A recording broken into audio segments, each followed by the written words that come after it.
Hola, sexigenarias. Y sexigenarios. Vivimos tiempos en los que las noticias parecen un carrusel de sobresaltos. Cada día hay un conflicto, una amenaza, una tensión nueva. A veces da la impresión de que el mundo entero está al borde del colapso o de la Tercera Guerra Mundial. ¿Pero realmente es así? ¿O quizá nos falta perspectiva para entender lo que está pasando?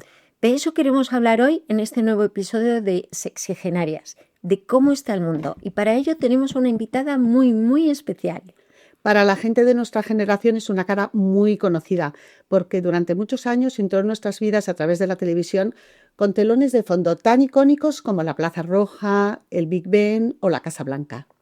Ella es Anna Bosch, periodista archiconocida, empezó en radio pero enseguida dio el salto a la pequeña pantalla, donde ha desarrollado toda su carrera y se ha convertido, por méritos propios, en parte de la historia de la televisión española.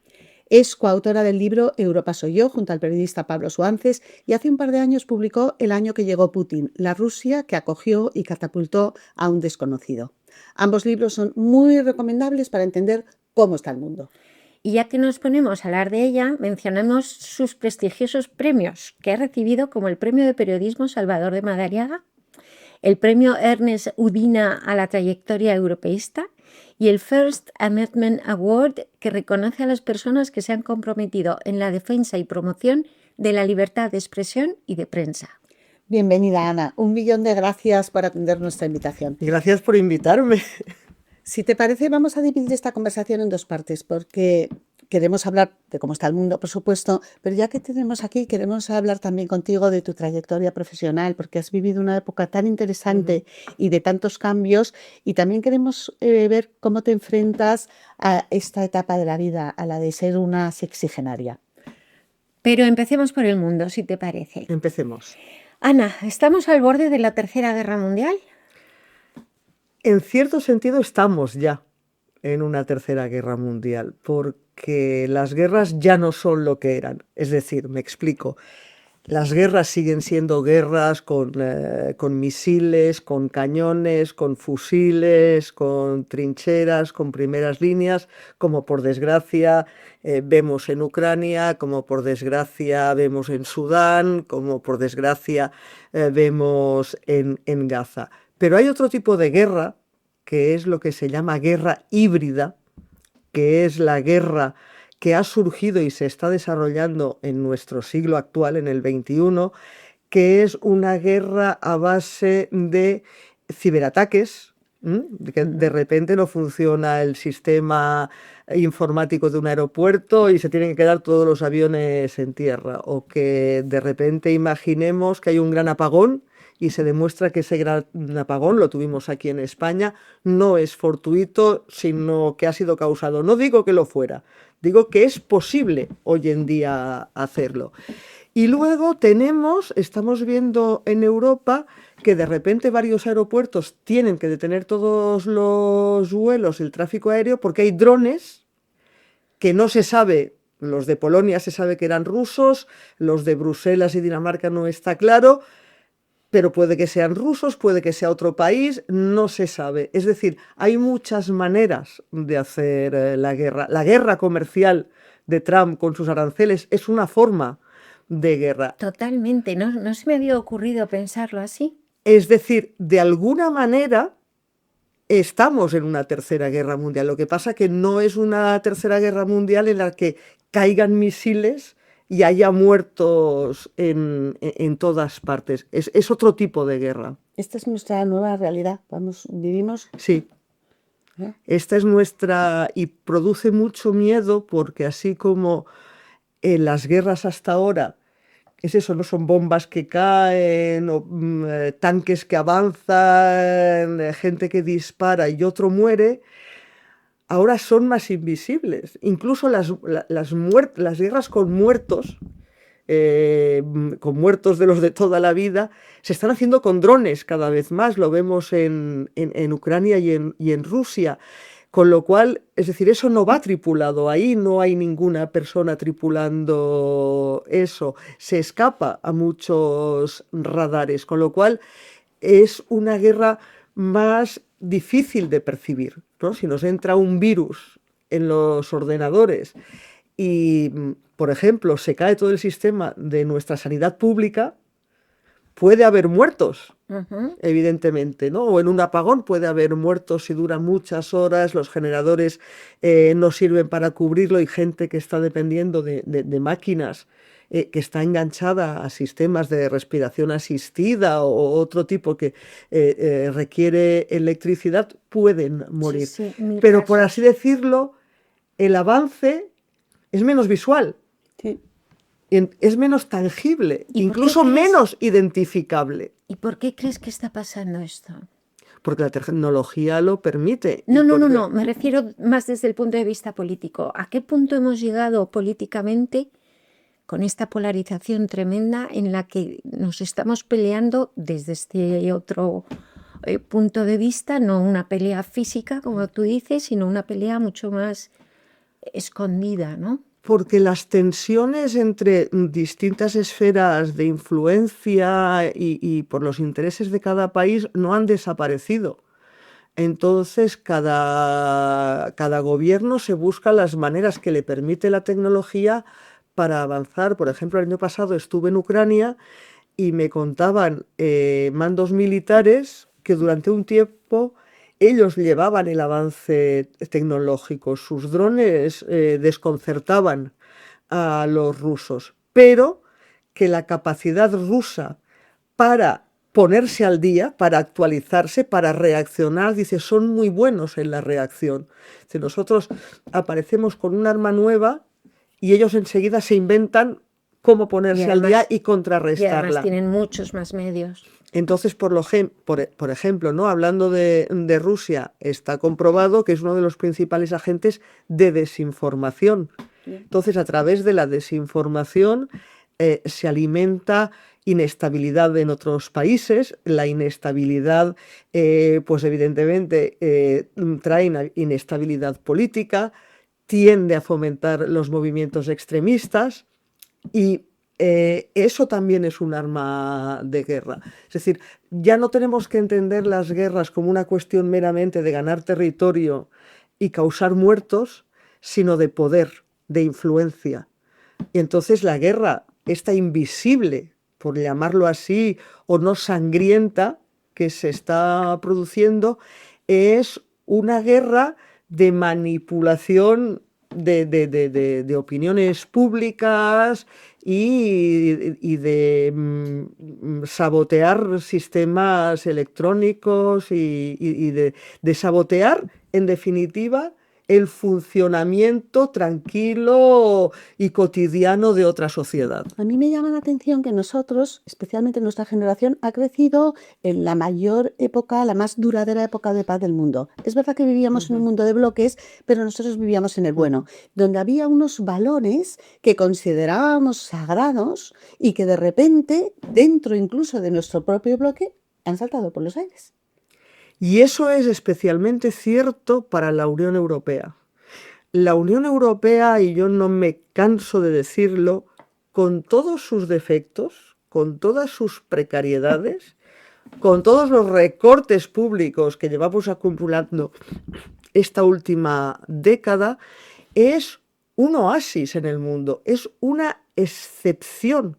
No hay ningún otro lugar en el mundo con nuestras coberturas públicas, con nuestras garantías públicas, con la garantía de que De tú los no... derechos humanos. de derechos humanos, de que la pena de muerte está abolida Sanidad pública.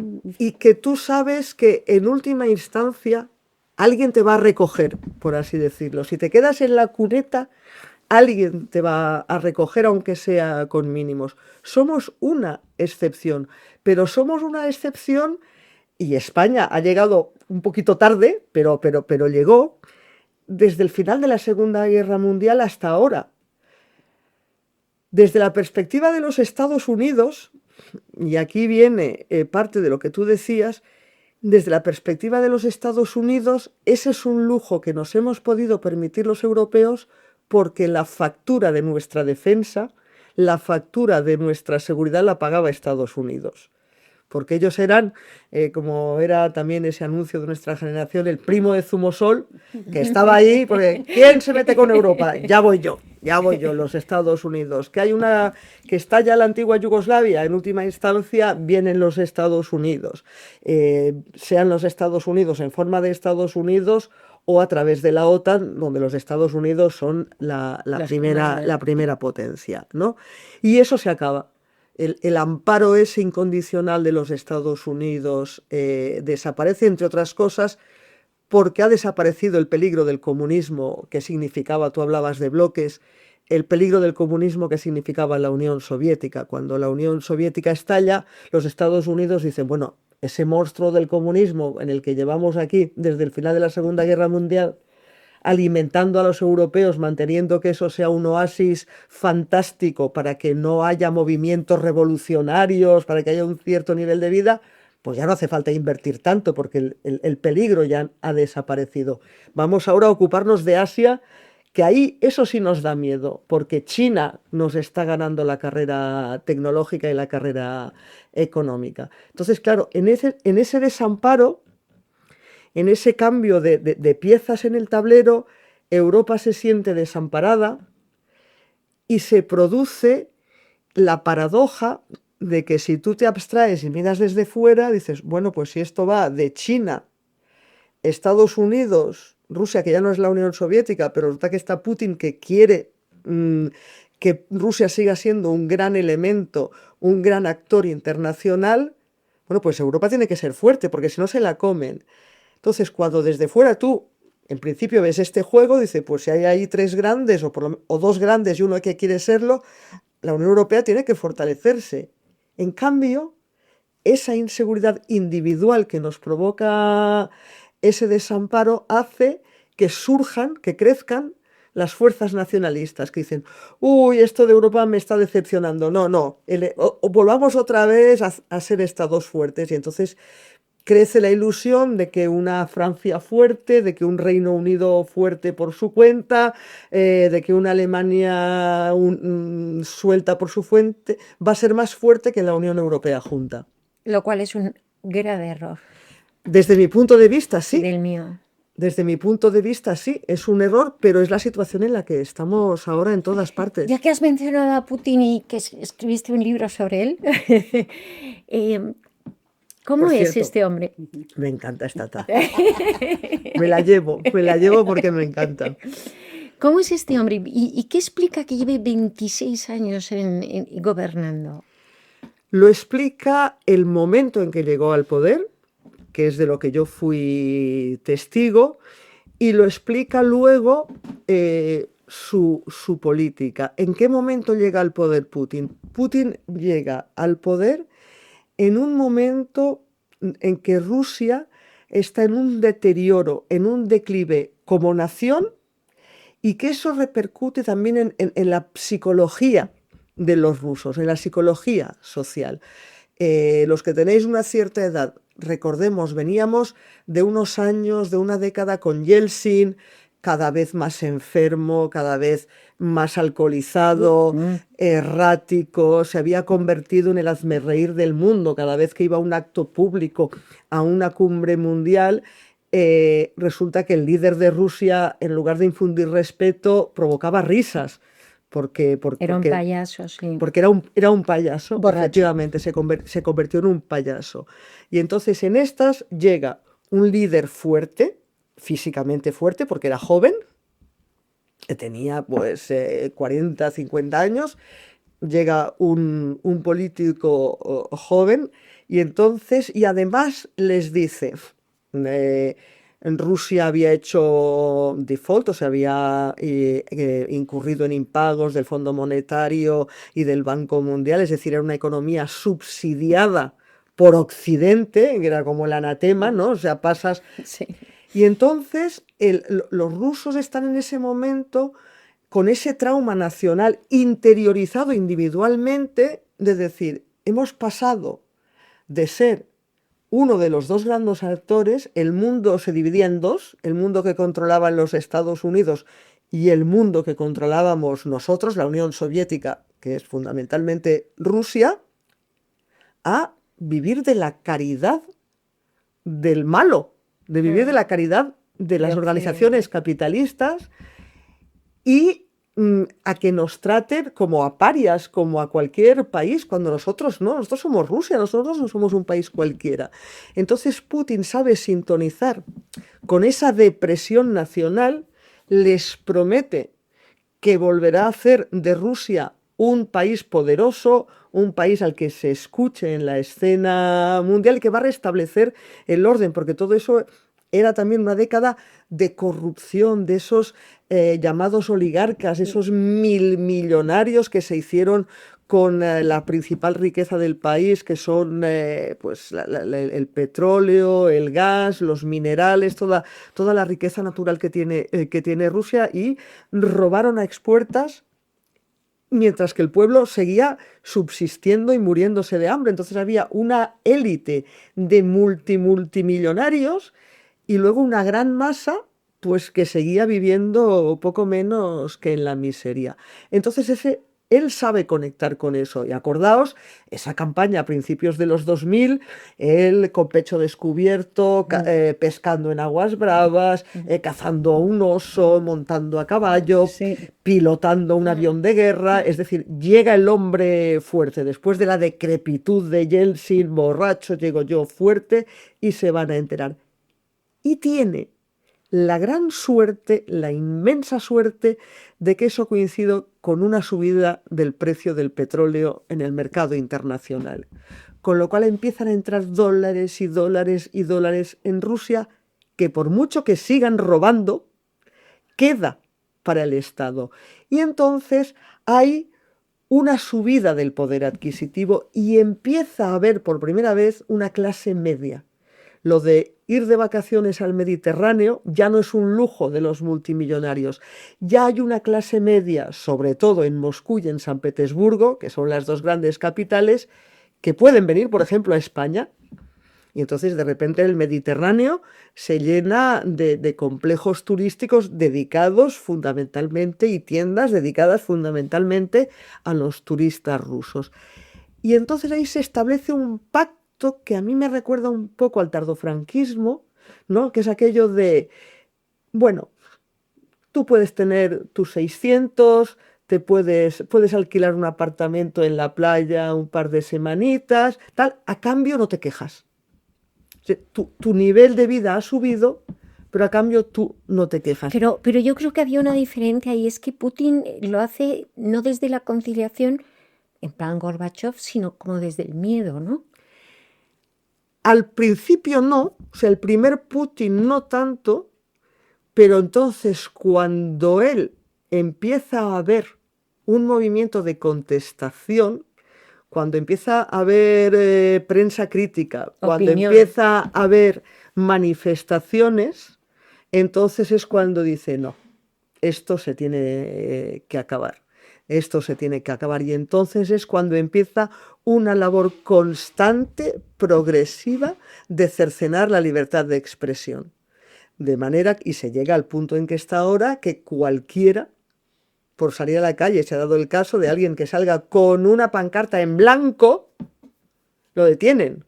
O se cae desde una ventana. O se cae desde una ventana, o lo envenenan. Tiene un pequeño accidente con polonio. Sí. O está en la cárcel. Y luego, bueno, el año pasado, en marzo del 2024, hubo elecciones, pero fue unas elecciones en las que se presentó él sin nadie que realmente tuviera posibilidades, porque el único que podía haber tenido posibilidades de enfrentarse a él y obtener bastantes votos, o sea, ponerlo en un brete, fue Navalny. Lo tenía poco menos que en un campo de concentración y acabó muriendo. Es decir, ha ido cambiando. Hay como un primer Putin, que es el de que se afianza al sintonizar con esa opinión pública y ese devolver el orgullo nacional y subirles, porque es esa la combinación. El nivel económico.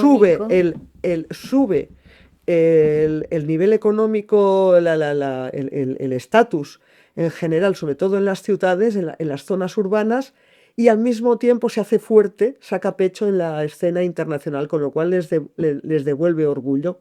monta incluso una especie como de juventudes putinistas, que evidentemente no se llaman así, pero fomenta campos de verano muy nacionalistas, donde se inculca, y hay toda una generación, yo la he conocido, toda una generación de rusos que deben estar ahora entre los 40 años o así, bueno, que son de un nacionalismo y de un orgullo y que realmente nos Pero miran a oye, los occidentales como diciendo, oye, un respeto, que somos rusos. pero y ahora mismo, 26 años después, Hmm. con una guerra como la de Ucrania en el terreno, que es que son soldados rusos, son Sí. hijos, esposos los que están muriendo allí, ¿cómo es su respaldo social? ¿Es simplemente miedo lo que tiene a ese pueblo callado? Hay dos partes, hay una parte de miedo, hay una parte de miedo, hay una parte de desconocimiento, Claro, porque Putin se ha hecho, el Kremlin se ha hecho con todos los medios de comunicación de masas, que fundamentalmente es la televisión. claro. Todos difunden el mensaje del Kremlin, con lo cual el grueso de la población se entera de la versión del Kremlin solo. Con lo cual están convencidos, buena parte de ellos, de que lo que está haciendo Putin no es agredir Ucrania, es defenderse.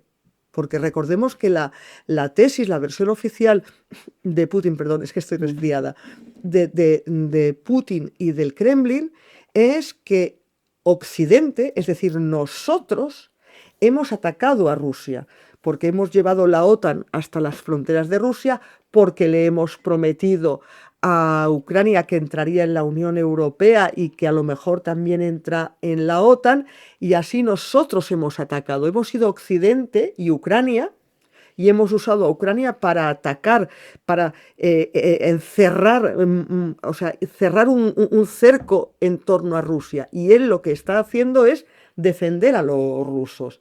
Entonces esa es la versión que le llega a la mayoría de los rusos, hasta el punto de que al principio de la guerra es que hay muchas familias, que hay unos miembros en Rusia y otros en Ucrania, y que los miembros que estaban en Ucrania les decían que les estaban cayendo las bombas al lado de su casa en el barrio, y los parientes en Rusia se lo negaban.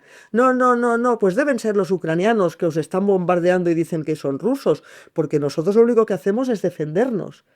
Entonces, ¿hay maneras de tener otra versión? Sí, pero claro, eso necesita tener un VPN, engañar al ordenador, que el ordenador engañe a Internet diciéndole que no estás conectado en Rusia, sino que estás conectado en Polonia o en España o donde sea. Y claro, eso no está al alcance de millones de rusos. El grueso de la población, entonces, entre que el grueso de la población cree que realmente se están defendiendo de una agresión y otra parte que tiene miedo, y que en el sistema ruso de poder y en esta democracia meramente formal que es Rusia, a Putin le da igual los muertos rusos que haya, porque no tienen coste en la opinión pública, porque luego va a ir a unas elecciones que van a ser pura pantomima.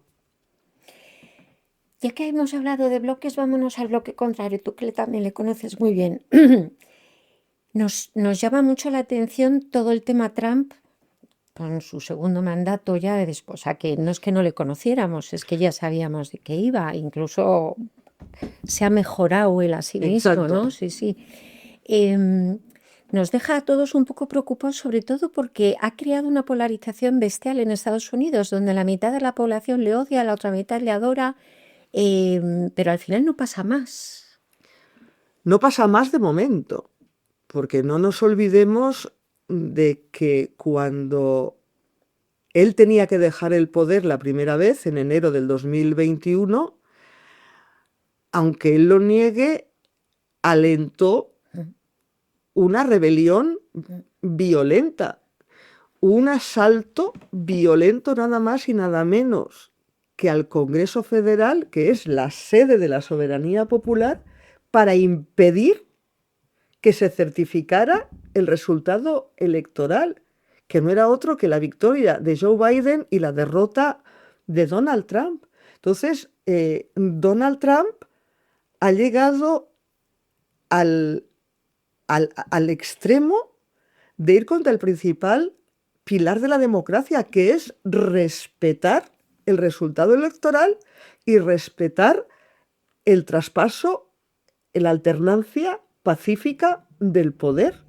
Efectivamente, es que yo creo que se lo ha cargado todo, no solamente el principio este de respeto, es que se ha cargado todos los principios democráticos, porque también se ha cargado la libertad de expresión, también tiene a todos los periodistas que no están de su lado callados o por lo menos sin dejarles... Más que callados, con la amenaza de una demanda judicial a la menor ocasión en que él se sienta maltratado por ese medio, con la amenaza de quitarles la autorización. Por ejemplo, se la ha quitado a la principal agencia de noticias de Estados Unidos, que es Associated Press, la credencial para poder entrar a la Casa Blanca a cubrir una rueda de a una prensa. rueda de prensa. Entonces, te escuchas las ruedas de prensa dentro de la Casa Blanca. En esa imagen que a veces se ve en televisión, que está Trump recibiendo a alguien y todo el mundo ahí por encima de un sofá intentando poner el micro, y te escuchas las preguntas y das risa, porque al final deja entrar ahí solo a lo que decimos en argot palmeros. O sea, gente que le dice, y presidente, ¿usted cree que realmente se merece? ¿Usted cree que tiene opciones, ¿no?, para que le den el Nobel de la Paz? O el que le preguntó a Zelensky, pero ¿cómo se permite usted no venir con un traje a la Casa Blanca? Esto es una falta de respeto. Entonces, de ¿pero qué tipo de periodismo es eso?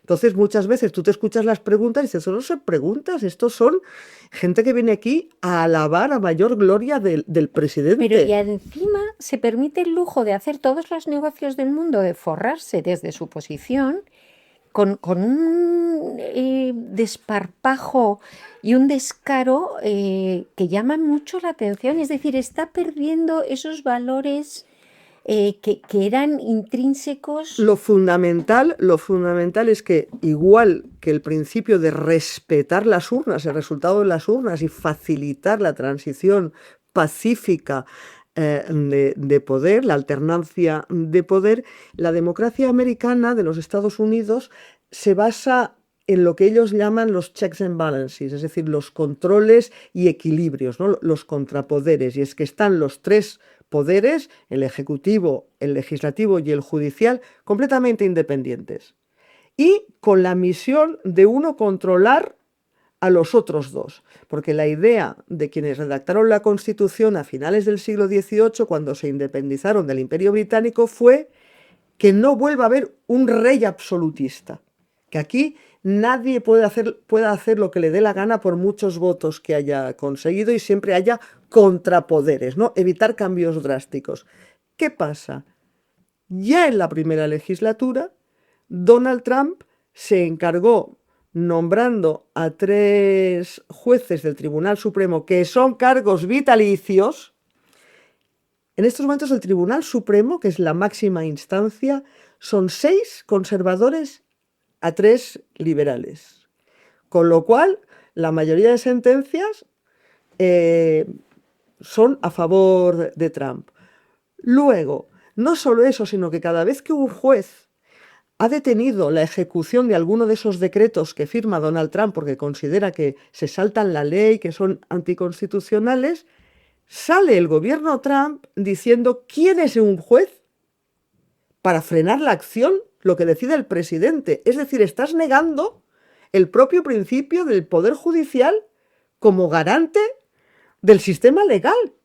Y estás diciendo que los votos que le has dado al presidente se saltan los demás poderes. Y en cuanto al legislativo, a pesar de tener él mayoría en las 2 cámaras, a pesar de eso está gobernando por decreto. En apenas 10 meses ha firmado casi tantos decretos como firmó en 4 años en la primera presidencia. Es decir, está, como tú decías, saltándose el armazón de la democracia en los Estados Unidos.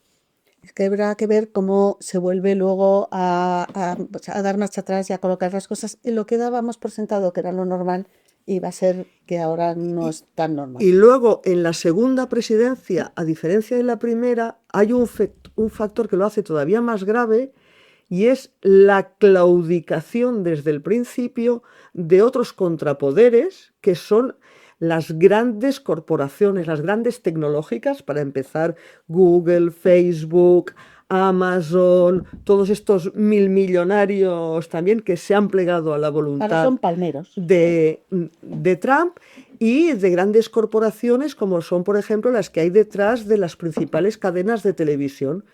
Entonces, ¿por qué? Porque detrás de los intereses de ABC o CBS están los de la Disney, los de la Paramount, y son los que cuentan, y estos deciden no enfrentarse a Donald Trump. Fíjate, una cosa que yo creo que ha pasado también con esta sobreactividad frenética de Trump es que a mí por lo menos me sorprendió que consiguió dar una salida a Gaza que a lo mejor no sale del todo bien, pero bueno, por lo menos fue desatascar una situación que nos tenía a todos muy Enquistada, impactados sí. porque Efectivamente ha conseguido el primer paso, que es un alto al fuego, que no es poco, pero es solo el primer paso, y fue por un error que cometió el gobierno israelí. El gobierno de Netanyahu bombardeó Qatar. Qatar es el principal socio de los Estados Unidos en Oriente Próximo. Es donde tiene la principal base militar, el control central militar de todo Oriente Próximo, de toda esa región de Estados Unidos, lo tiene en Qatar.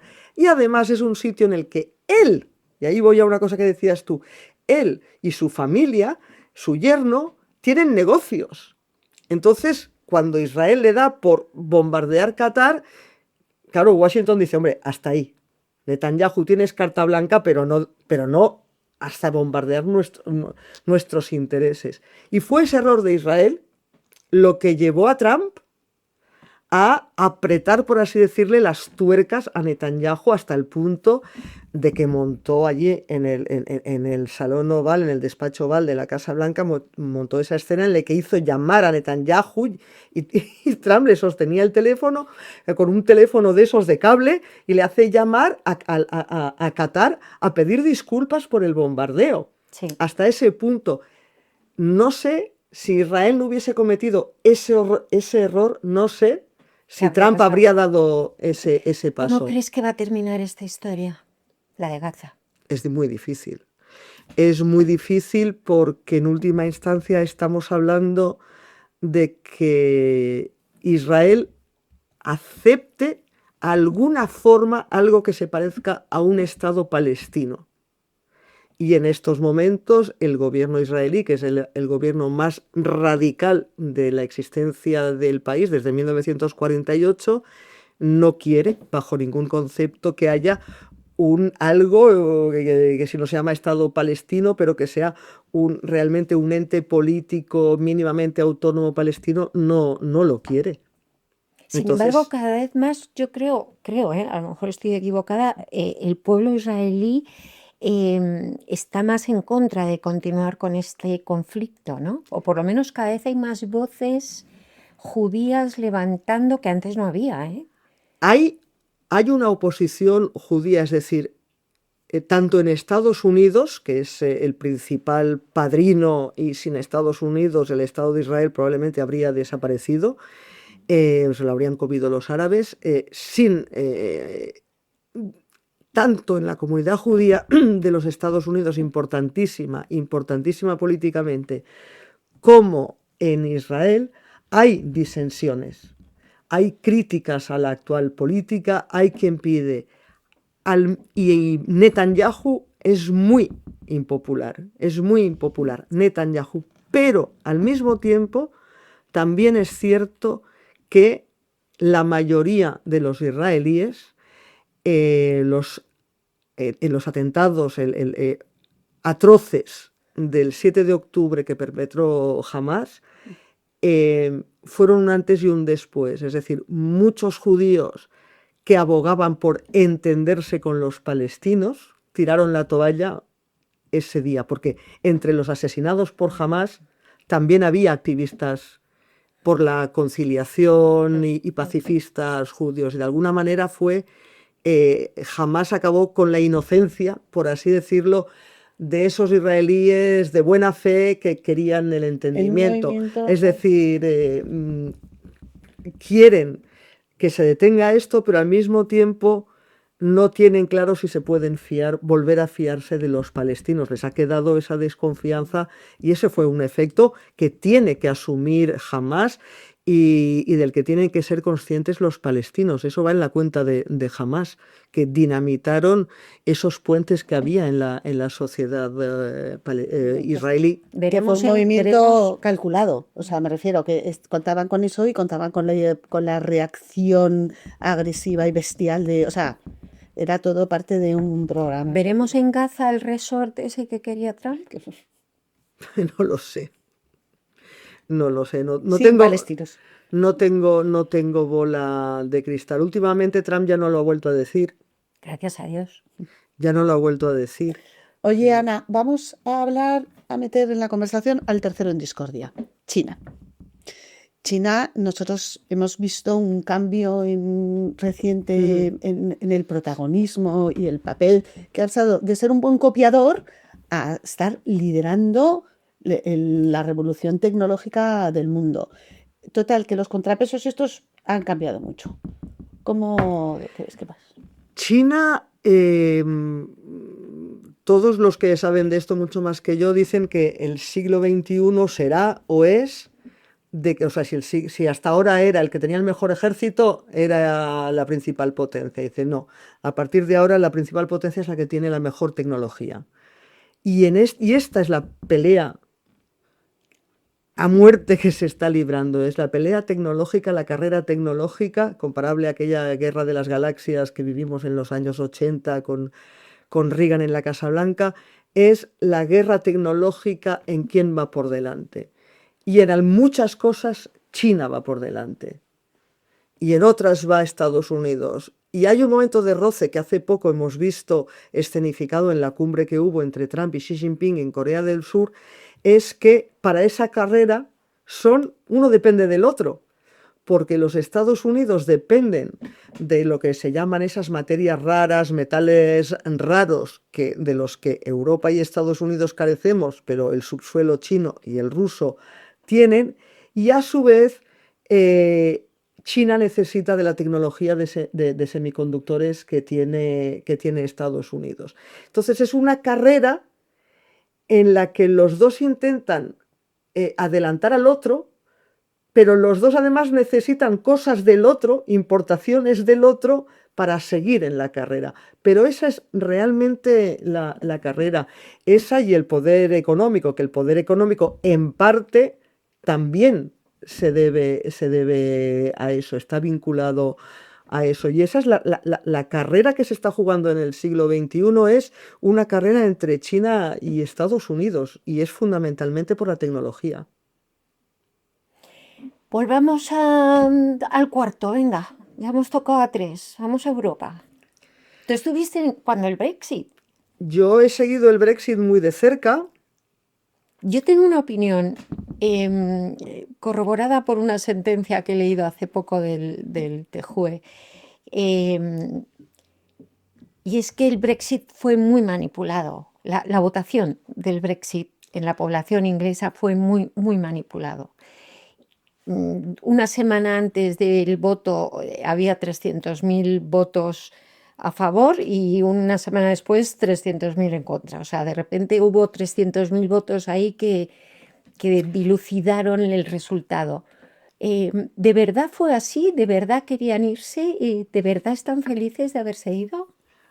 A ver, la opinión pública británica ha tenido un goteo de 40 años, desde que entraron en la entonces la Comunidad Europea, luego la Unión Europea en los años 70, un goteo por parte de la prensa conservadora contra la Unión Europea, muchas veces con mentiras, con auténticos bulos, con desinformación. Uno de los periodistas que, siendo corresponsal en Bruselas, más intoxicó publicando mentiras sobre cosas que hacía la Unión Europea contra el Reino Unido era Boris Johnson, que luego en el Daily Telegraph, que luego ha sido primer ministro. Entonces ha habido un goteo permanentemente contra la Unión Europea, Eso se ha sumado a una pérdida del imperio mal digerida. O sea, lo que hablaba antes de Rusia, de ese sentimiento de humillación nacional, de frustración nacional, porque ya no somos lo que fuimos, ya no somos el poder en la escena mundial que fuimos, eso también lo sienten muchos británicos. Entonces, esos dos factores hicieron que, dijéramos que el fiel de la balanza del referéndum del Brexit estuviera en el medio y que pudiera caer tanto del lado de sigamos en la Unión Europea, nos compensa, o vayámonos porque esto es un timo y nos irá mucho mejor por nuestra cuenta. Y ahí entra el factor desinformación y manipulación, que fue fundamentalmente a través de Facebook. O sea, además de toda la manipulación de el gota a gota diario de la prensa conservadora durante 40 años, fue a través de Facebook, y hay un documental que recomiendo muchísimo, sobre todo para quien, no sé si está subtitulado al español, pero para quien entienda inglés, que es Uncivil War, que reconstruye cómo fue. Evidentemente, ¿qué es ficción? Ficción son los diálogos, pero las situaciones, los hechos, son documentados. Y entonces ahí Facebook, a través de Facebook y de eso que llamamos algoritmos, o sea, de la ingeniería que permite esto, fue seleccionar una serie de perfiles que, a partir de los likes, de los me gusta que daban, a partir de las páginas que visitaban, a partir de los artículos que reproducían o publicaban, fueron a un perfil influenciable de votantes para justamente que les llegaran, aquello que te llega, para ti, te puede interesar o no sé qué, información contra la Unión Europea. Y luego, para mí, de lo más importante, y ahora se está viendo en las encuestas de ahora del Brexit, es que hubo una diferencia, hubo un sesgo brutal generacional. Quienes votaron mayoritariamente a favor de salir a la Unión Europea, por decirlo a lo bruto, es gente que lo va a vivir muy poco, que es gente que tenía más de 65 años, algunos ya deben de estar muertos. Y quienes votaron más a favor de seguir en la Unión Europea eran los más jóvenes, porque de hecho ahí se estaba jugando el futuro del Reino Unido. Entonces, quienes menos futuro tenían, vital, menos futuro de vida tenían, fueron quienes inclinaron la balanza. Y fue Inglaterra quien inclinó la balanza, porque ahí vive casi el 90% de la población británica. Las encuestas ahora dicen que, de celebrarse hoy, el resultado seguramente sería otro. En parte, porque se han desencantado, porque no están atando los perros con longanizas como les habían prometido, y en parte porque se ha producido ese relevo generacional, que algunos de quienes votaron salir de la Unión Europea hace 9 años están ya muertos, ya no pueden votar. Empezando por la reina, que no votó, pero que opinó, según se decía. Bueno, no sabemos, no contestamos. No sabemos, no contestamos. Y en cambio, mucha gente que no podía votar en estos años, en estos 9 años, se ha hecho mayor de edad y votaría seguir en la Unión Europea. Pero no creo que lo veamos. Lo que sí se está produciendo, por lo menos con el gobierno de Keir Starmer, se está produciendo lo que yo llamo un acercamiento por la puerta de atrás. Entonces, por ejemplo, en el tema de Ucrania y Rusia, todo lo que sea conversaciones sobre cómo afrontar esto, muchas veces es el Reino Unido, es Londres quien lleva la iniciativa y se suma la Unión Europea. Pero, en fin, las cosas han cambiado, no hay ningún tipo de acuerdo en este momento entre la Unión Europea y el Reino Unido, no quisieron, es decir, había que si el Brexit duro o el Brexit blando.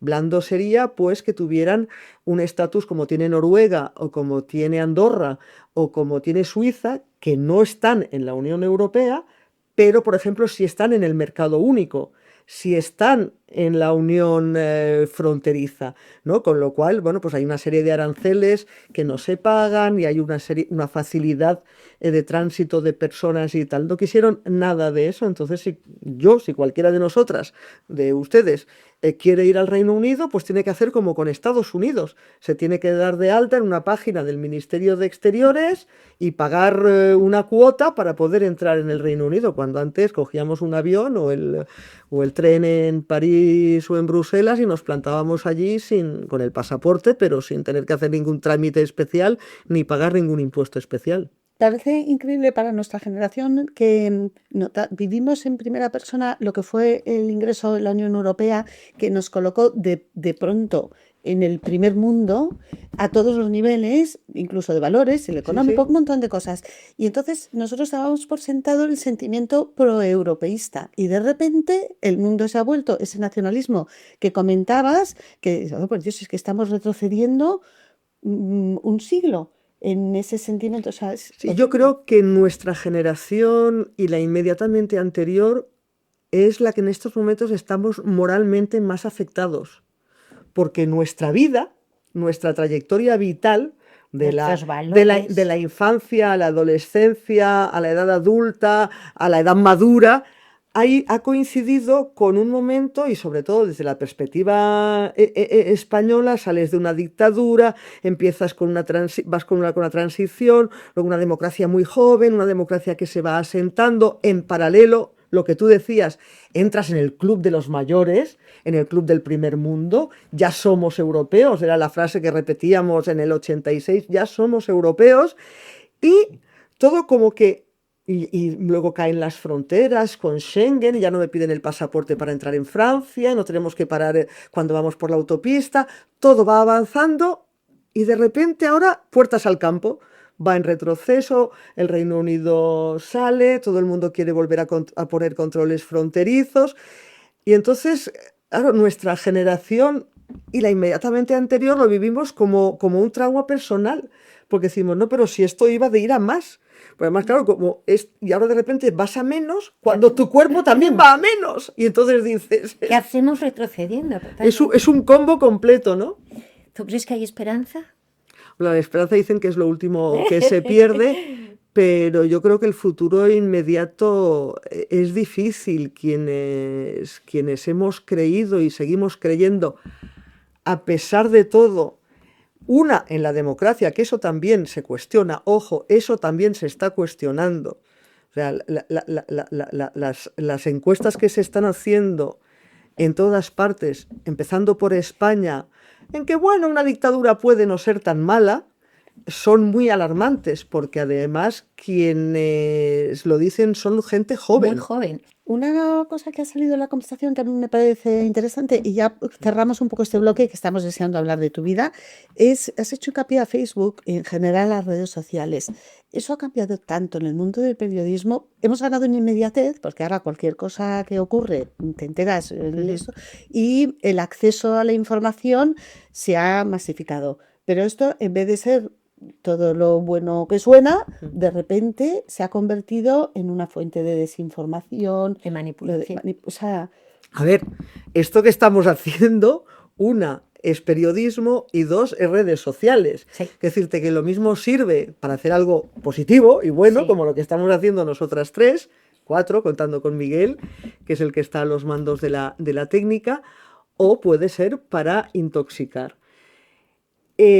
Lo nuevo no es que haya elementos intoxicando la opinión pública con desinformación. Lo nuevo es que este motor va mucho más rápido que los motores anteriores. Esto tiene una capacidad de difusión, o sea, es un poco como lo del COVID.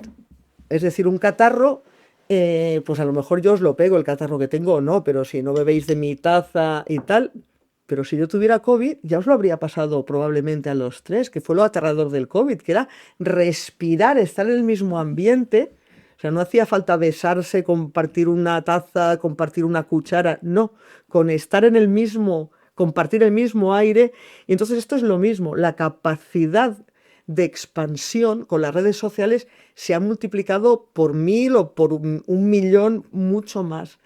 Y se ha demostrado, está demostradísimo que la capacidad para contrarrestar eso es infinitamente inferior. Es decir, nosotras aquí ahora decimos una animalada, dedicamos este podcast a decir que la Tierra es plana y tendrá más difusión que si luego viene otro y dice sexigenarias dijeron que la Tierra es plana, pero la Tierra no es plana. No, si vosotros traéis aquí a alguien que es un científico o pasa por un científico que os dice que la Tierra es plana, eso va a tener mucha más difusión que luego alguien que contrarreste eso y diga que no, y que traiga astronautas y diga la Tierra es redonda. Entonces se juntan esas dos cosas, que el motor de expansión de la mentira, del bulo, de la desinformación es mucho más potente de lo que era antes y de que la verdad, los datos de la realidad, los datos contrastados tienen menos recorrido. El algoritmo, que es lo que mueve, que es el motor del que estamos hablando, el algoritmo se excita con la extravagancia, con lo llamativo, con lo que se sale de la norma y se queda muerto con lo que es normal. Y con el conflicto y con la polarización. Efectivamente. Es que estamos fomentándolo. El algoritmo, las redes lo que fomentan, o sea, tú sales e insultas y eso tiene más recorrido. El algoritmo se excita y empieza a repartir eso, que si tú dices, interesante lo que acabas de decir, mira, leí este artículo que también te puede interesar, eso no te va a tener recorrido. ¿Tú no crees que también es porque somos todos un poco, a ver, ¿cómo nos llamaríamos? Maliciosos, en el sentido de que nos gusta el conflicto y nos gusta esa polarización, porque esa misma velocidad la podríamos utilizar para hacer el bien, la podríamos utilizar para informar mejor. Es el mejor momento de poder estar más informado y de tener mejor criterio para opinar, porque puedes coger informaciones de un montón de sitios. Sin embargo, lo utilizamos negativamente, no positivamente. Y esa fue la primera lectura que hicimos todos cuando vimos cómo avanzaba, cuando empezó Internet, que dijimos, fíjate, se democratiza la información, y así es. Es decir, tú ahora, y me voy a tirar una piedra sobre el tejado, tú ahora para saber de Estados Unidos, si entiendes inglés, no tienes por qué ver mis crónicas en televisión española o las de otro colega, te vas directamente a las fuentes de Estados Unidos y viceversa. Con lo cual, sí se puede hacer ese uso y existimos las personas que hacemos ese uso, digamos, positivo, enriquecedor a través de las redes, pero también se puede hacer lo otro. Pero de nuevo, cambia la plataforma, cambia el motor que es más potente, pero eso ya lo sabíamos. Sabíamos que los programas donde, para mi incomprensión, los programas donde la gente se grita de televisión tienen más audiencia que los programas donde la gente conversa tranquilamente. Entonces yo como espectadora no lo puedo entender. Yo veo a alguien que grita y cambio de canal. Que me gustaba a mí la clave. Y pasamos a la parte más personal. Yo querría saber, puesto que has vivido en tantos sitios, ¿dónde te has sentido más feliz? ¿En una Inglaterra, en un Estados Unidos, en Rusia? ¿En dónde? En Rusia, desde luego, no. ¿Por el frío? Ojo, no. Por el frío también, pero ojo. Yo tengo mala circulación, con lo cual lo pasé muy mal con el frío, pero peor que el frío es la oscuridad. La noche es muy larga en invierno, la noche es muy larga.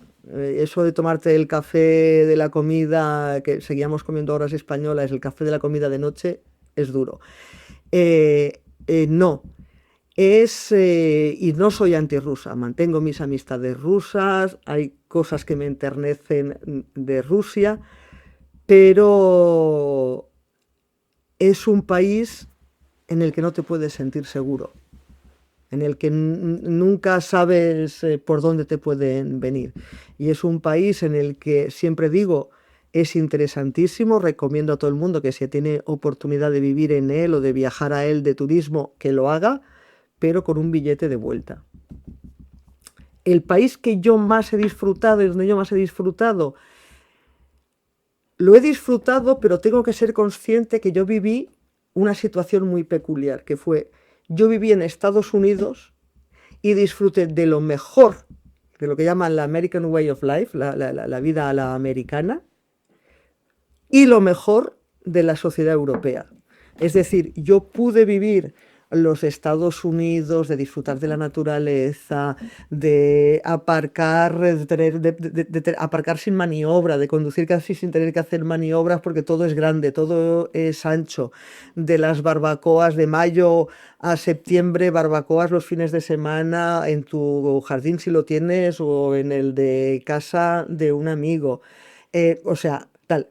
Pero claro, yo no tenía que dedicar una parte importantísima de mi sueldo a velar por mi salud, porque yo trabajaba para una empresa europea, para Televisión Española, y tenía las garantías europeas de sanidad, de derechos laborales, de vacaciones.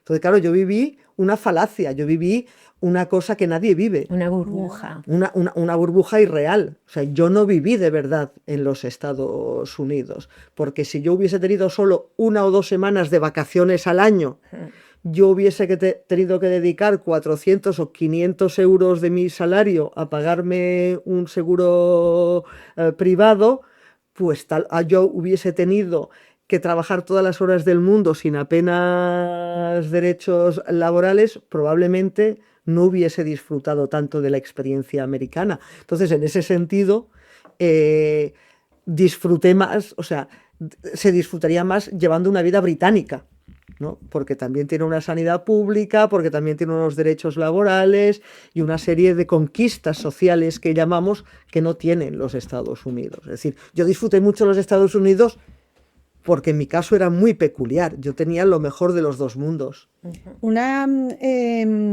Nosotras más o menos somos un par de años mayores que tú, pero estudiamos más o menos a la misma, Sí. empezamos a la vez, tuvimos dos, o sea, cuando nos lanzamos al mundo estábamos en sitios muy parecidos. Hemos terminado en sitios totalmente distintos porque tú te hiciste famosísima y exitosísima periodista y nosotros nos fuimos al mundo corporativo.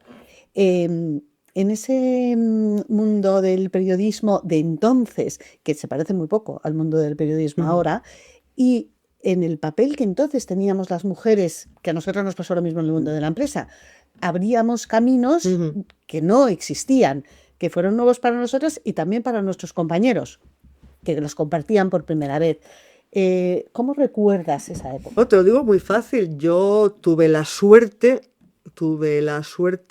de empezar en esto del periodismo en un momento que era la transición todavía, los primeros años 80, en que cada día había más oferta de medios de comunicación. Salían medios de comunicación como hongos después de la lluvia. Por todas partes había medios de comunicación, con lo cual el sistema de vasos comunicativos funcionaba y había muchas oportunidades. Entonces yo empecé muy jovencita, con 19 años en la radio, y empecé aquello. Ana, ¿qué hora es?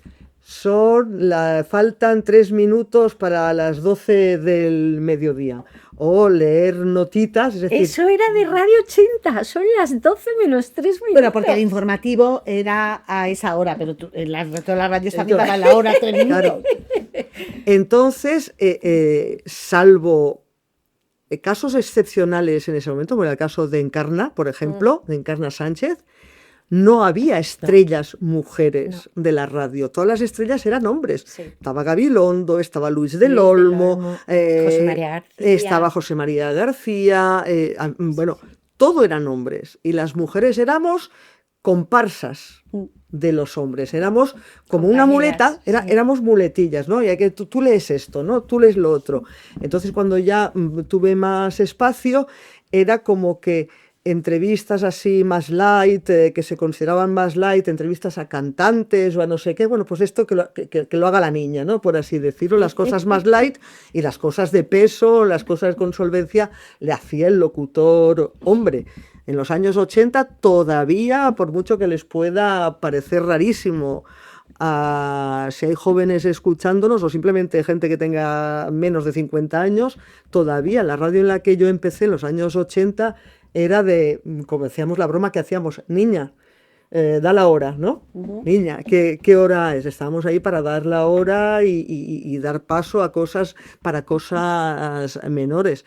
Y entonces fue mi generación, ya digo, con la excepción de probablemente de Encarna Sánchez como gran figura de la radio, fue mi generación la que empezó a cada vez ocupar más espacios masculinos, y de ahí, por ejemplo, pues salió Julia Otero.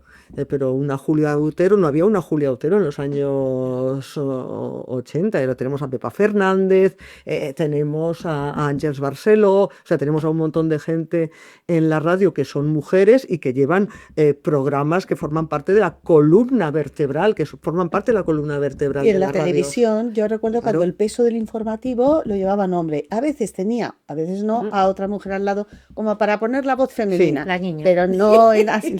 Pero sin embargo, ahora las mujeres llevan el peso. en muchos casos. Efectivamente, lo que se sigue manteniendo, cada vez menos afortunadamente, lo que se sigue manteniendo, en España menos que en otros países, pero también, es el edadismo. Los señores se pueden quedar calvos. Ahí tenemos a Piqueras, que ha seguido hasta superada la edad de jubilación. Pueden tener muchas arrugas y que se les caiga y flacidez, como es el caso de Gran Wyoming. Ellos siguen siendo el puntal. Matías. Es más difícil que una mujer que luce sus arrugas con alegría, porque todo esto es vivir, es experiencia. Estas son pero ¿qué me estás contando? Entonces, las que lucimos nuestras arrugas, porque aquí está escrita nuestra experiencia, ¿no? Como esos labradores que tienen las manos, es más difícil que se las acepte. Y entonces todavía, por eso, Ana Rosa es un caso excepcional. Bueno, no, Teresa, ¿cómo se llama? La madre de Terelu, Teresa Campos. Exacto. Es de las pocas que llegó. Pero a lo que voy es que prevalece el modelo, o sea, cuando hay hombre-mujer. Ella es jovencita. Ahí voy. Ese era el punto de destino al que yo iba. Cuando hay hombre-mujer, ¿quién es el joven de los dos? Ella. Suele ser ella. Sí. Es decir, en el hombre que se prima, en el hombre se sigue primando la solvencia. Claro que también de un tiempo a esta parte, en todas partes, eso no solo en España, eso es general y empezó como todo en Estados Unidos, de un tiempo a esta parte a los hombres también se les prima la apariencia física. Si os fijáis, cada vez son más los presentadores de televisión que se machacan en el gimnasio o que se ponen un poquito de botox o lo Bueno, que y en sea. el mundo corporativo, yo te diría que en el comité de dirección del banco donde yo trabajaba, ahí no había nadie que le sobrara un gramo de grasa y no corriera 3 maratones al año. O sea, eso es una cultura del éxito relacionada con también para los hombres. Que bueno, mira, ya les tocaba. Que hay que se preocupará del aspecto físico en su caso. Es decir, que ahora estamos en un momento en que pasa factura, o sea, esa exigencia de tener un mínimo físico tal, pero yo cada vez que veo una pareja en la que él está arrugado y ella está tersa, lozana y tal, digo, ya estamos aquí fomentando, porque se fomenta un estereotipo. Es verdad, no había caído. Si los dos son jóvenes, bueno, fomentas aquello, la juventud. Pero cuando tienes un hombre ya muy talludo y una chica que tiene 30 o 40 años menos que él, dices, aquí ya lo que estamos fomentando es una cosa que no me gusta. Es verdad. Tienes razón. ¿Tú crees que el género en el periodismo hace cambiar un poco la visión de la información? Desde luego en política seguro, ¿eh? Me hubiera gustado saber qué pasaría si estos grandes personajes de los que hemos hablado, los Putin, Trump, Xi Jinping y demás, si alguno fuera mujer, ¿qué pasaría? Es que son...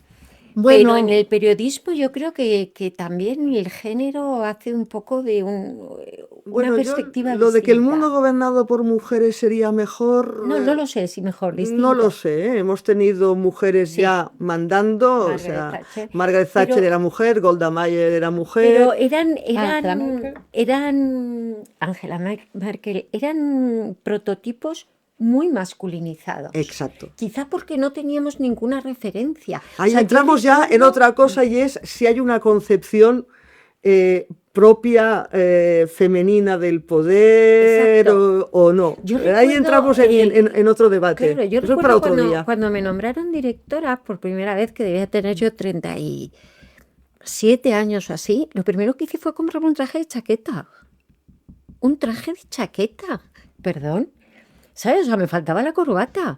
No, hombre, que se puede ir con un vestido tan mona o con un pantalón Sí, sí. normal. ¿Sabes lo que te quiero decir? Entonces teníamos un poco esa falta de referencia y las referencias que teníamos, véase las Margaret Thatcher de turno, eran muy masculinas, por mucho pelo y peluquería que llevara, era una mujer muy masculina, ¿no?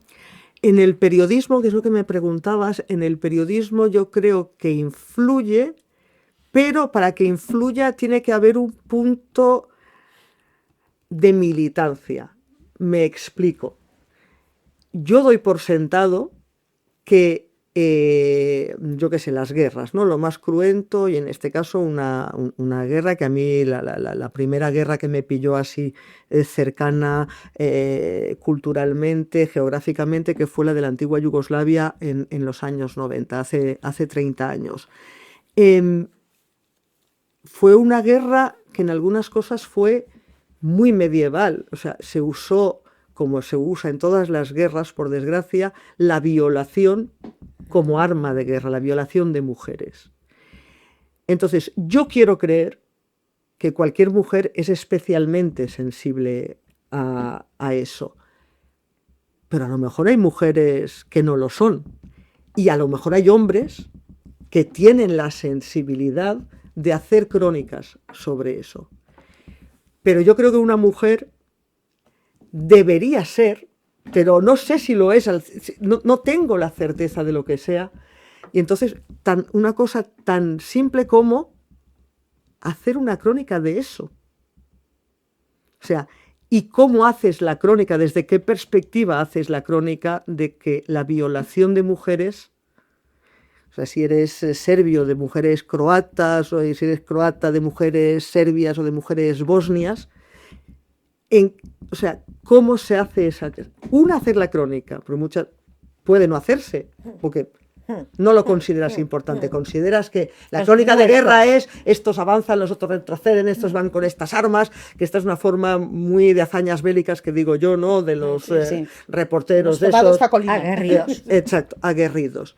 Y otra es bajarte más al nivel de cómo están sufriendo esa guerra, y entonces pues los niños, las mujeres y tal. Y entonces en el caso de las mujeres, yo creo que si eres mujer tienes que alejarte, o sea, no tienes que alejarte, instintivamente ves más eso, pero no tengo datos para constatar que sea así, con lo cual yo creo que efectivamente hay una cosa de empatía psicológica, de que eres, por ser mujer, eres más sensible a que se esté usando, y pongo este caso concreto, la violación como un arma más de guerra, pero hace falta ese punto de militancia, de además querer hacer la crónica y querer hacerla desde una determinada perspectiva. Y además hay que tener, yo por ejemplo he tenido claro que el ser mujer en determinados ambientes dificultaba el acceso a la información. Y entonces he hecho el esfuerzo de decir, pero a lo mejor también te facilita hacer otro tipo de información. Y así es. ¿Qué tipo de información te facilita hacer? La información a cómo viven eso las mujeres.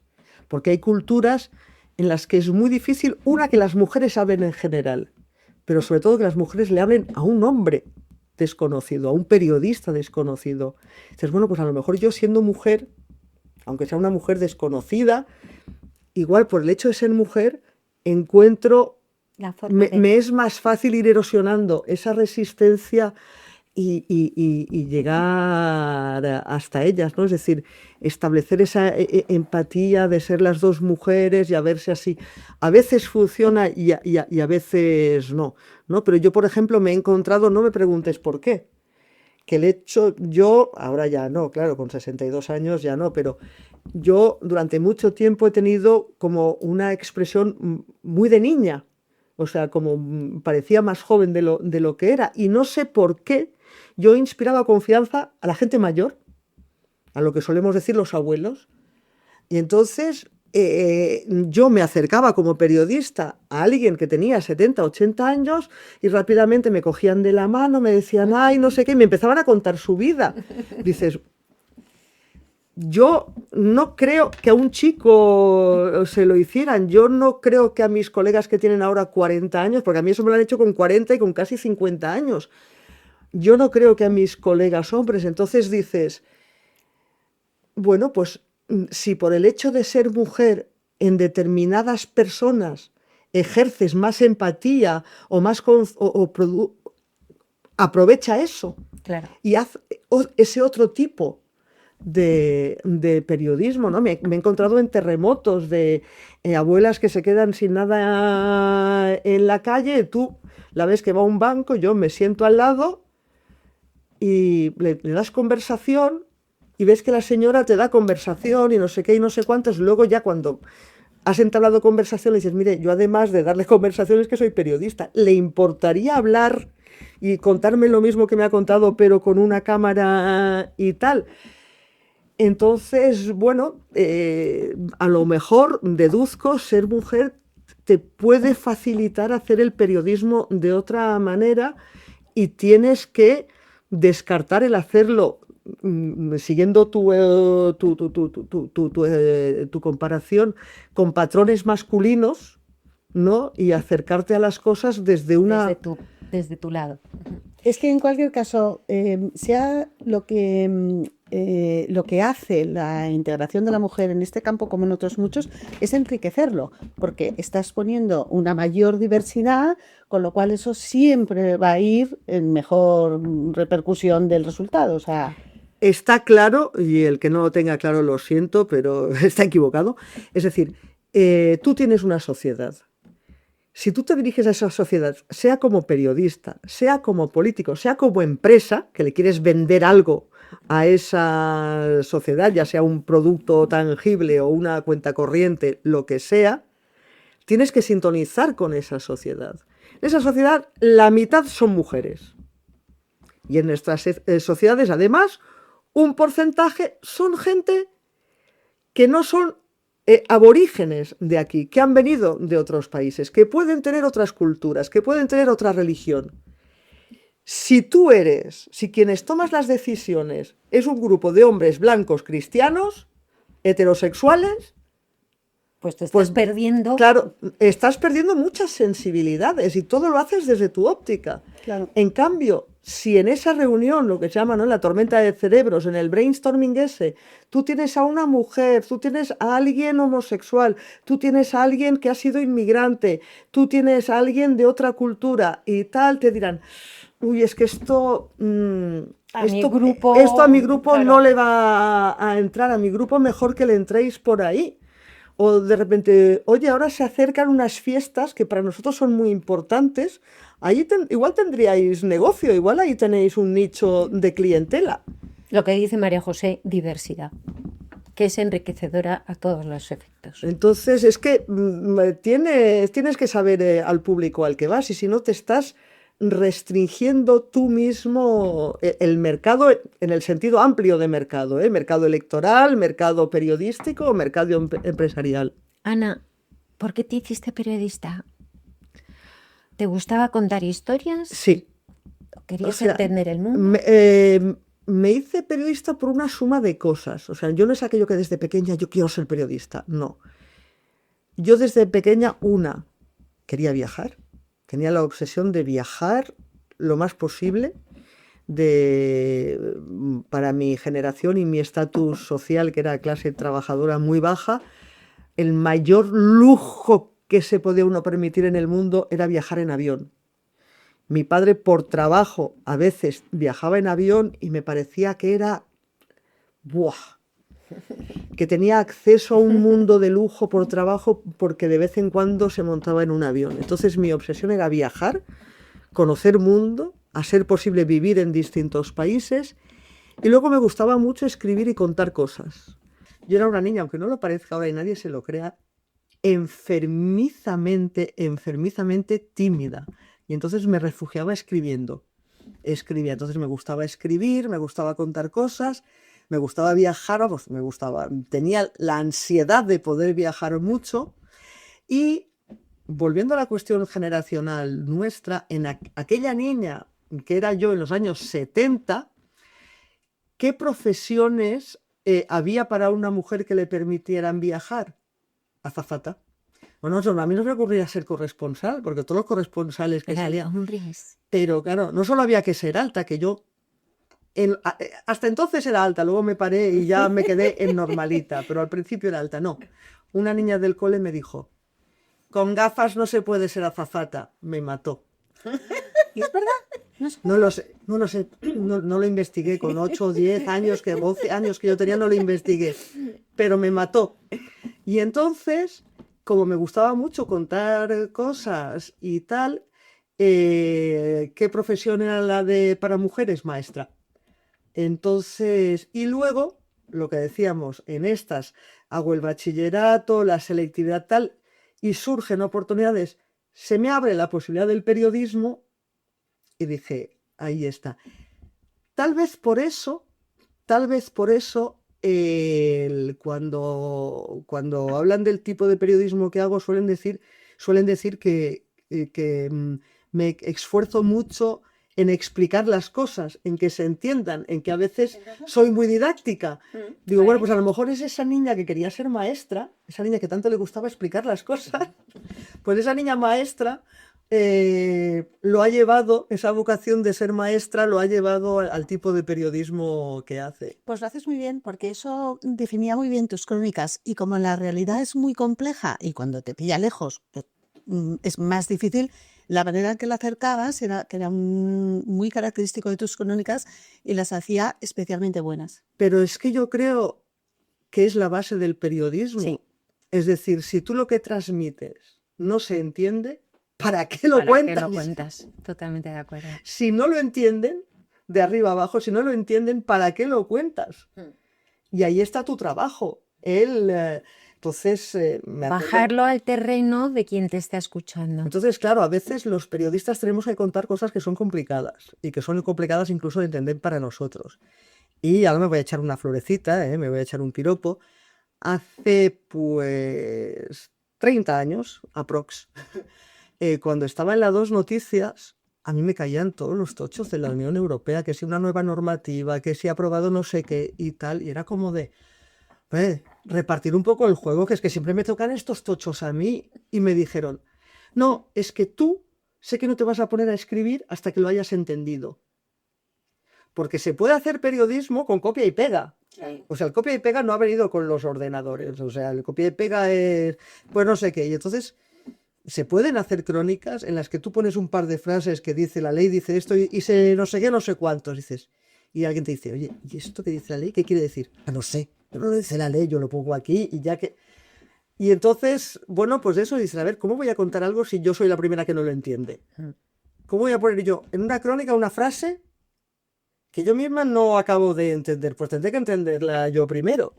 De ese periodismo con el que empezaste con tantísima ilusión al periodismo que dejas ahora, ¿cuál es la principal diferencia?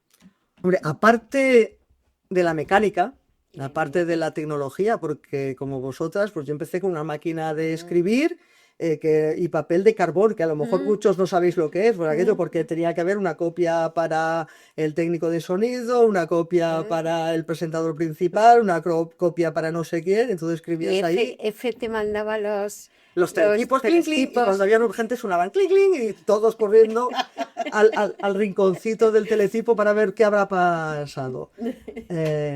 ¿No? Entonces, aparte de la tecnología que ha sido un cambio revolucionario, nosotras y la generación inmediatamente anterior y la inmediatamente posterior, es decir, la gente que estamos entre 70 y 50 años, somos la única generación que ha conocido y se ha tenido que desempeñar en lo analógico y luego ha pasado a lo digital. Porque antes era todo analógico y después ya ha sido todo digital. Nosotras somos de las pocas que hemos hecho parte de nuestra vida en analógico y luego hemos tenido que asumir cómo se hace la vida en digital. Bueno, aparte de la tecnología o consecuencia de la tecnología, el periodismo que se hace ahora en general es menos reposado. Antes era solo el de la radio y la televisión, y la prensa escrita tenía el lujo de poderse tomar tiempo para hacer una crónica, para pensar, analizar y no sé qué. Ahora no.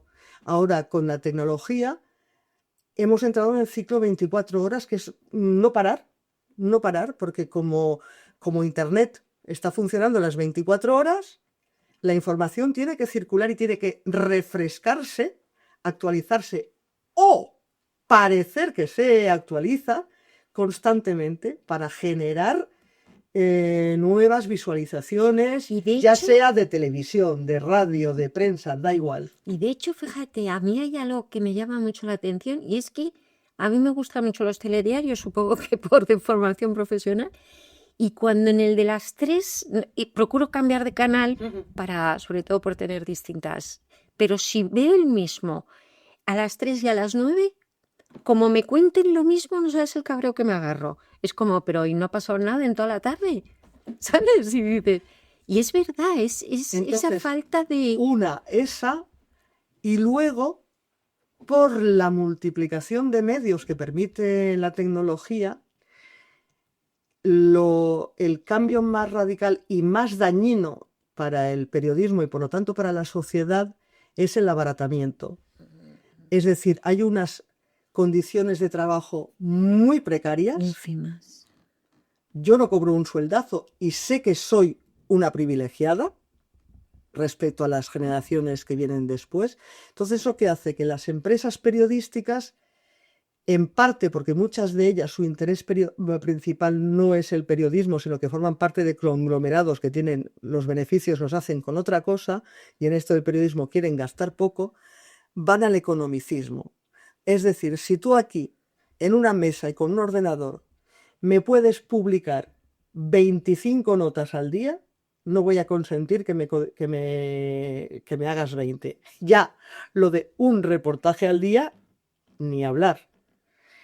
Tener a alguien que salga a contrastar fuentes, a hacer un reportaje fuera, que se tome un día o 2 o una semana para hacer un reportaje, vuelva con material propio, eso se ha convertido en un lujo. Eso que debería ser lo que hiciéramos todos, que es información propia con contrastación, con contraste hecho por nosotros mismos de cada cosa que decimos, se ha convertido en una excepción porque cuesta dinero. Porque claro, si es un reportaje al día por una persona, Carísimo. necesito muchas personas. En cambio, si esa persona, a través de agencias o de meterse en internet, es copia y pega, copia y pega, copia y pega, pues esa persona, fíjate lo que me va llenando. Entonces, se mide la producción cada vez más por la cantidad de cosas que metes en antena o en la web, que por tu producto único, exclusivo, con tu valor añadido. Y esa es la principal diferencia, y la precariedad laboral. Qué pena. ¿Y ahora que dejas el periodismo, cómo afrontas la nueva etapa en tu vida? Pues la afronto con ganas, y esto es triste decirlo, pero es fruto de esto que estábamos diciendo. Yo hago una distinción que es una distinción que hago yo, porque en teoría son sinónimos, ¿no?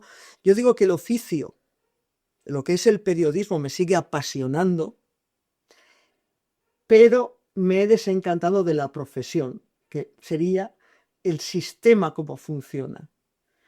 Entonces, tengo un cierto desengaño de cómo funciona, de cómo el sistema en el que está incrustado el periodismo. Y eso hace que quiera dejar esa esclavitud diaria, de tal como está montado el sistema profesional. Pero el periodismo me sigue apasionando.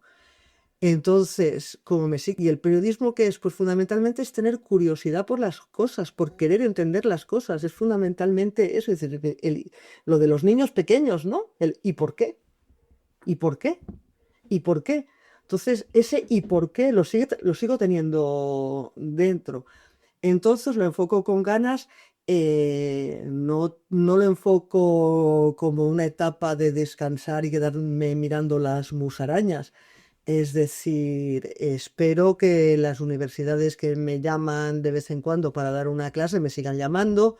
Espero que los foros que me llaman para dar charlas me sigan llamando.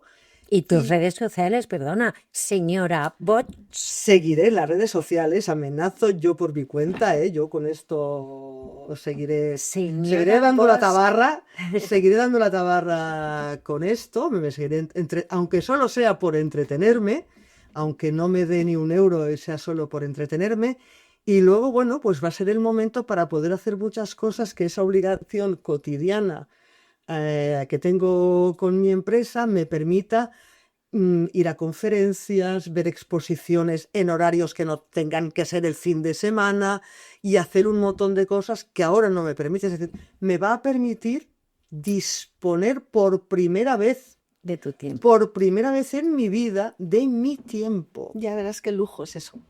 Disponer de mi tiempo.